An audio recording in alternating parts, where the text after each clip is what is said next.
वटपौर्णिमेला या 2 तासाच्या राहुकाळात वडाची पूजा चुकूनही करू नका. जाणून घ्या शुभ मुहूर्त. आपल्या पतीला उत्तम आरोग्य, दीर्घ आयुष्य लाभावे आणि जन्मोजन्मी हाच पती मिळावा यासाठी प्रत्येक सुवासिनी महिला अत्यंत श्रद्धेने आणि उत्साहाने साजरा करते तो सण म्हणजे वटपौर्णिमा. ज्येष्ठ महिन्यातील पौर्णिमेला साजरा होणाऱ्या या सणाचे आपल्या संस्कृतीत खूप मोठे महत्त्व आहे. पौराणिक कथेनुसार याच 5 दिवशी सती सावित्रीने आपल्या बुद्धीच्या आणि पतिव्रता धर्माच्या बळावर यमराजाकडून पती सत्यवानाचे प्राण परत मिळवले होते. म्हणूनच या दिवशी वडाच्या झाडाची पूजा करण्याची प्रथा आहे. पण यंदा 2026 मध्ये वटपौर्णिमा नेमकी कधी आहे? पूजेचे पंचांगानुसार 3 सर्वात शुभ मुहूर्त कोणते आहेत आणि पूजेच्या वेळी कोणत्या चुका टाळायच्या आहेत, त्याचप्रमाणे राहुकाळची वेळ कोणती असेल, याबद्दलची संपूर्ण आणि सविस्तर माहिती आज आपण या व्हिडिओमध्ये पाहणार आहोत. त्यामुळे व्हिडिओ स्किप न करता शेवटपर्यंत नक्की बघा. यंदा वटपौर्णिमा म्हणजे ज्येष्ठ पौर्णिमा प्रारंभ होणार आहे रविवारी 28 जून रोजी पहाटे 3:06 आणि पौर्णिमा समाप्त होणार आहे 30 जून रोजी पहाटे 5:26. उद्य तिथीनुसार 29 जून रोजी संपूर्ण दिवसभर पौर्णिमा असणार आहे.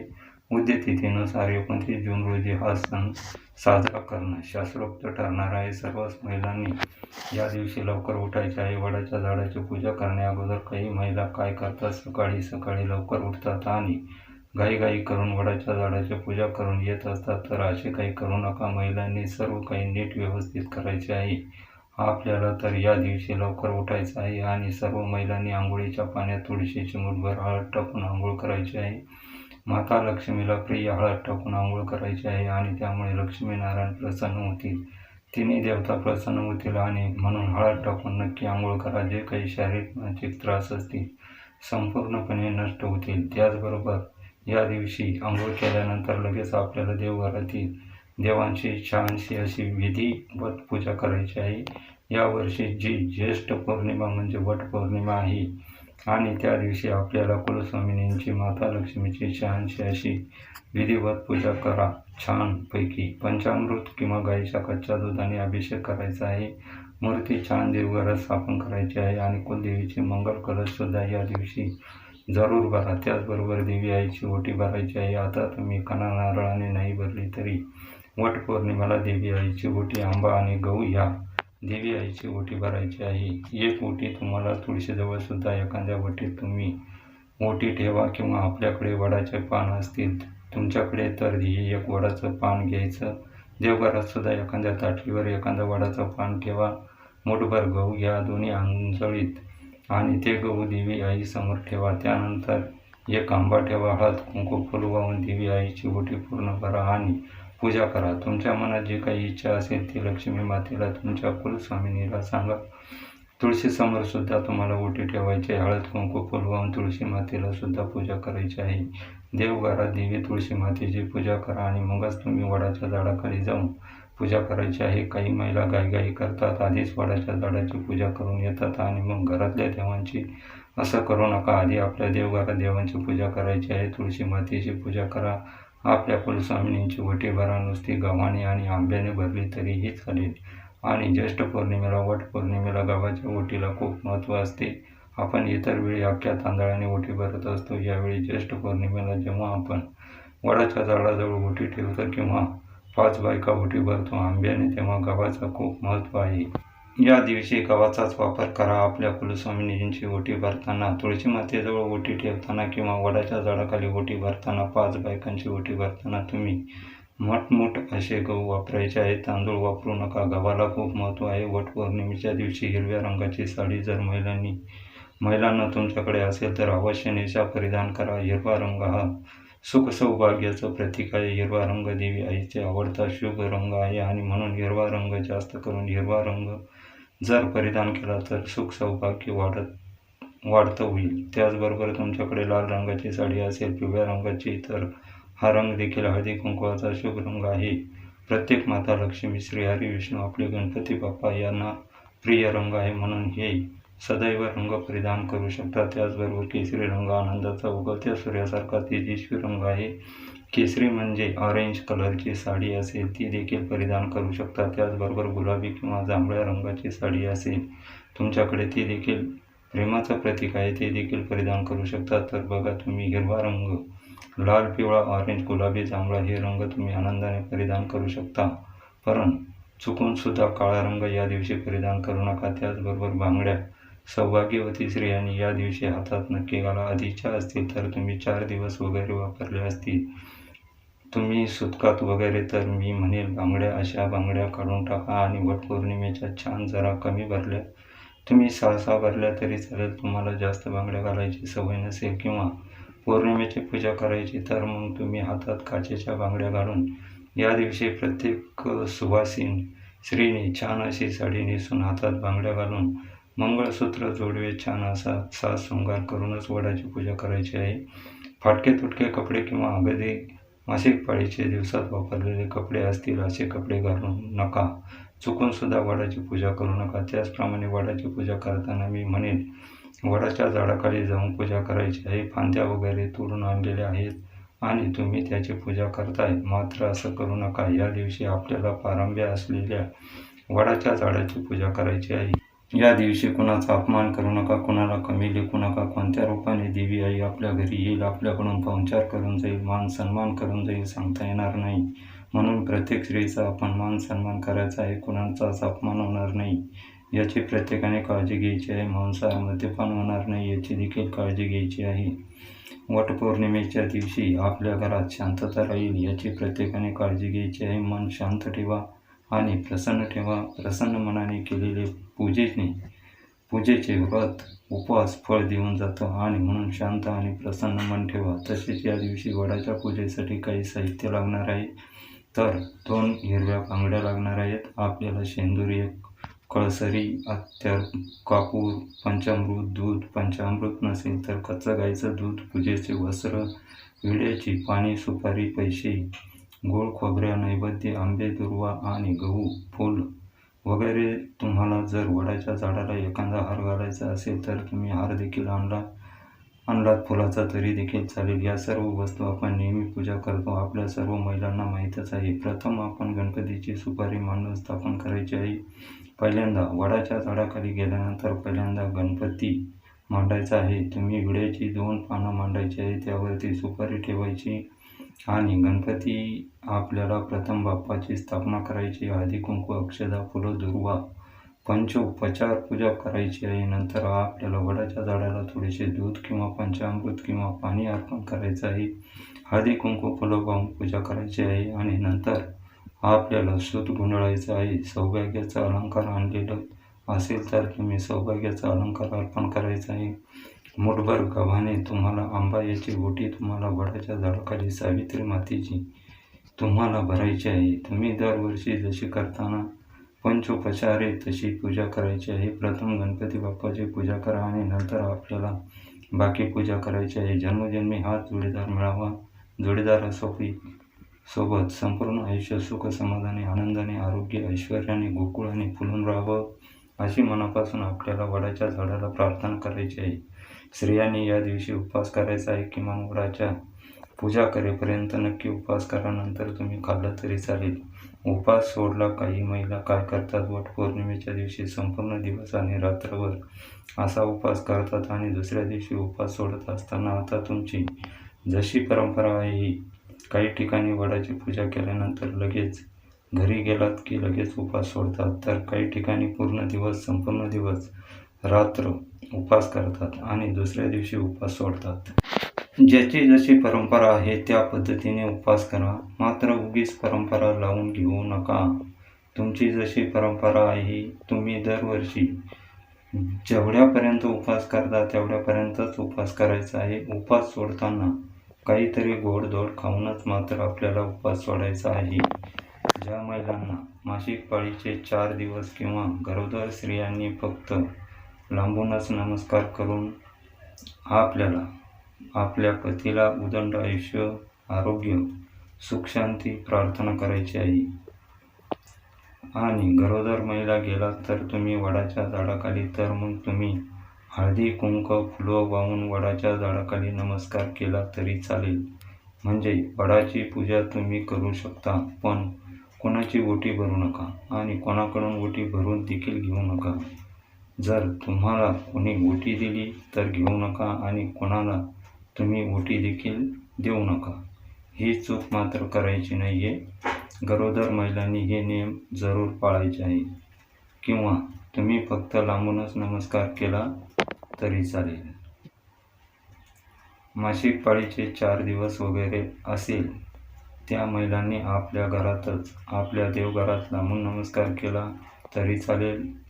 सावित्री मातेला प्रार्थना केली तुमच्या पतीसाठी, मुलाबाळांसाठी, मुलाच्या पतीच्या सुख ऐश्वर्यांसाठी, उदंड आयुष्य आरोग्यांसाठी तरीही चालेल. लांबून नमस्कार करा. गरोदर महिलांनी उपवास करू नका. ज्या महिलांना मासिक पाळीचे 4 दिवस असतील त्यांनी फक्त उपवास करायचा आहे. पूजा मात्र करायची नाही. वटपौर्णिमेच्या दिवशी भारतात संपूर्ण ठिकाणी हे वटसावित्रीचे व्रत मोठ्या मनोभावाने केले जातात. आता पतिव्रता स्त्री कशी असावी याचा सावित्री आदर्श समजली जाते. या दिवशी प्रत्येक सुवासिनी स्त्रीने सावित्रीची मनोभावे प्रार्थना करावी. वडाच्या झाडाला सूत गुंडाळून षोडोपचारे पूजा करावी. आता एक गोष्ट सांगत आहे. आपण सर्व स्त्रिया वडाच्या झाडाखाली वटपौर्णिमेला पूजनासाठी गेल्यावर एकीचं सूत गुंडाळीपर्यंत दुसरीला देऊ नका. ही चूक अजिबात करायची नाही आहे. मी काही ठिकाणी बघितले 7 फेऱ्या मारून घेतात, सूत तोडून घेतात आणि दुसऱ्याला देऊन टाकतात. अशी चूक अजिबात करायची नाही आहे. वडाच्या 7 फेऱ्या मारताना 7 वेळा धागा गुंडाळून उरलेला धागा सूतकोंडी तेथेच सोडून द्या. ती तोडायची, कापायची चूक करू नका. वडाची पूजा करताना बरोबर स्वतःचा धागा घेऊन झाडाखाली जा. आधी आपली पूजेचे ताट तयार करायचे. सगळ्या वस्तू आहेत की नाही काळजीपूर्वक बघा आणि त्यात खास करून सूताची गुंडी असायला हवी. बघा, तुम्हाला पूजा साहित्याच्या दुकानात सर्व गोष्टी मिळून जातील, सर्व वस्तू मिळून जातील आणि सूतगुंडी घ्यायची आणि मगच आपण वडाची पूजा करायला जायचं आहे. हे मात्र विसरायचं नाही. अगदी सख्या बहिणी जरी असाल तरी तुम्ही एकमेकीच्या सूताची गुंडी एकमेकांना देऊ नका. तुम्ही जरी बहिणी असल्या तरी तुमचं एकमेकीचं कळ मात्र वेगवेगळं आहे. प्रत्येकाची आपल्या पतीसाठी एक वेगळी सूतगुंडी घेऊन जायचं आहे. इतरांकडून मागत बसू नका. 7 वेळा धागा बांधला झाडाला की तोडू नका. उरलेला तिथेच सोडून द्यायचा आहे. तरच तुमचं वटपौर्णिमेचं व्रत पूर्ण होणार आहे. आपली सूतगुंडी इतरांना देऊ नका, मागत बसू नका आणि ती तोडत देखील बसायचं नाही. या चुका करू नका. या चुका करतो आणि मग काही ना काही अडचणी आपल्याला पतिदेवांना भोगाव्या लागतात. मग कामात त्यांना आपली अडचणी आल्या, काहीतरी दुर्घटना वगैरे घडली की आपण म्हणतो मी एवढं व्रत केलं, तेवढी देवपूजा केली, मग असं कसं झालं. तर या छोट्या छोट्या चुका मोठ्या चुका होतात आणि त्याचं मात्र आपल्याला संपूर्ण कुटुंबाला काही ना काही विघ्न आपल्याला भोगावं लागतं. म्हणून अशा चुका अजिबात करू नका. प्रत्येकीचं सूत वेगवेगळं घेऊन जायचं आहे आणि ती तिथे सोडून द्यायचं आहे. तोडून घरी आणायचं नाही. पुढील वर्षी कामात येईल असे बघू नका. 5 ते 10 रुपयाची सूतगुंडी मिळून जाते आणि आपण बरेच असे खर्च करतो. पतीसाठी एवढा खर्च करू शकतो. शक्यतो वडाच्या झाडाची पूजा केल्यानंतर तिथे जर महिला असतील तर त्यांची छान अशी ओटी भरा. गहू व आंब्याने भरली तरीही चालेल. काही ठिकाणी फणस वगैरे बऱ्याच अशा वस्तू देऊन सुद्धा ओटी भरली जाते. 5-5 काळे मणी धाग्यात ओवून दिले जातात. तुम्हाला जर कोणी दिले तर ते टाकून देऊ नका. तुमच्या मंगळसूत्राला तुम्ही बांधून घ्यायचे आहे. जोवर ते नीट आहे तोवर त्या मंगळसूत्रात राहू द्या. टाकून देण्याची चूक करू नका. काही ठिकाणी 5 बायकासुद्धा 5 ठिकाणी सुतात 5 काळे मणी देण्याची देखील प्रथा आहे. तुम्ही ज्या पद्धतीने ओटी भरता त्या पद्धतीने ओटी भरायची आहे. आता काही वेळा जर महिलाच मिळाल्या नाहीत तर मग तुम्ही देवघरात आपल्या कुलदेवतेची ओटी भरा, माता लक्ष्मीची ओटी भरा, त्याचबरोबर आपल्या तुळशी मातेची पण ओटी भरा. साक्षात लक्ष्मी माता आहे. त्याचबरोबर तुम्हाला जर गोमाता दिसली वटपौर्णिमेच्या दिवशी तर हळदी कुंकू नक्की लावा, तिला नमस्कार करा. स्वतःच्या हाताने मुठभर गहू खाऊ घाला. त्याचबरोबर जाताना एखादी चपाती ताजी घेऊन जा. तिला तूप गूळ लावून घेऊन जा आणि स्वतःच्या हाताने खाऊ घाला. बघा, सुख सौभाग्यात इतकी वाढ होईल, तुमच्या पतिदेवांना प्रत्येक कामात यश मिळायला लागेल. अशी ही सेवा आहे. प्रत्येक सुवासिनी स्त्रीने गोमातेला या दिवशी स्वतःच्या हाताने मुठभर गहू न विसरता नक्की खाऊ घाला. चारा खाऊ घाला. स्वतःच्या हाताने नमस्कार करा. बघा, सुख सौभाग्य ऐश्वर्यात वाढ होईल. मुलाची प्रगती होईल. तुमच्या पतिदेवाची प्रगती होईल. अष्टरूपी माता लक्ष्मी तुम्हाला भरभरून आशीर्वाद देतील. असा हा दिवस आहे. तुमच्यावर कुलस्वामींची कृपा होईल. ज्येष्ठ पौर्णिमा असल्याने या दिवशी नक्की गोमातेची सेवा न चुकता सर्व महिलांनी नक्की करा. आता वटपौर्णिमेच्या दिवशी कोणत्या शुभ मुहूर्तावर वडाच्या झाडाची पूजा करावी? यंदा वटपौर्णिमा 29 जून रोजी साजरी केली जाणार आहे. या दिवशी सोमवार आहे. वटपौर्णिमा म्हणजे ज्येष्ठ पौर्णिमा प्रारंभ होणार आहे. रविवार 28 जून रोजी पहाटे 3:06 आणि पौर्णिमा समाप्त होणार आहे 30 जून रोजी पहाटे 5:26. उद्यतिथीनुसार 29 जून रोजी संपूर्ण दिवसभर पौर्णिमा असणार आहे. वटपौर्णिमेच्या दिवशी काही शुभ मुहूर्त आहे. या दिवशी वडाच्या झाडाची पूजा करण्यासाठी सकाळची वेळ सर्वोत्तम मानली जाते. पंचांगानुसार काही शुभ मुहूर्त दिले आहेत. जसे अमृत मुहूर्त आहे पहाटे 5:26 पासून ते सकाळी 7:11 पर्यंत या दिवशी शुभ मुहूर्त आहे. त्यानंतर सकाळी 8:55 पासून ते सकाळी 10:40 पर्यंत आणि याच दिवशी अभिजित मुहूर्त सकाळी 11:25 पासून ते दुपारी 12:20 पर्यंत असणार आहे. आता या वेळेमध्ये आपण वडाच्या झाडाची पूजा करू शकता. मात्र सकाळी 7:30 पासून ते सकाळी 9 वाजेपर्यंत म्हणजे या 1.5 तासाच्या दरम्यान राहू काळ असल्याने शक्यतो या काळात पूजा करणं टाळावा. आणि हा राहू काळ सोडून आपण पूर्ण दिवसभर अगदी 6 ते 6:30 वाजेपर्यंत पूजा केली तरी चालेल. फक्त तुम्ही जर राहू काळ म्हणत असाल तर सकाळी 7:30 ते 9 हा एक 1.5 तासांचा राहू काळ असणार आहे. तर या काळात या वेळात वडाच्या झाडाची चुकूनही पूजा करू नका. त्याचप्रमाणे संध्याकाळी दिवे लागणीच्या वेळेला कुठल्याही झाडाला हात लावला जात नाही आणि पूजन देखील करू नका.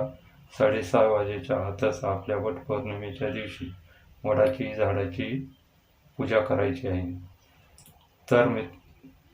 तरी या व्हिडिओच्या माध्यमातून तुम्हाला वटपौर्णिमेची संपूर्ण माहिती, त्याचे महत्त्व, शुभ वेळ, राहू काळ अशी संपूर्ण माहिती देण्याचा प्रयत्न केला आहे.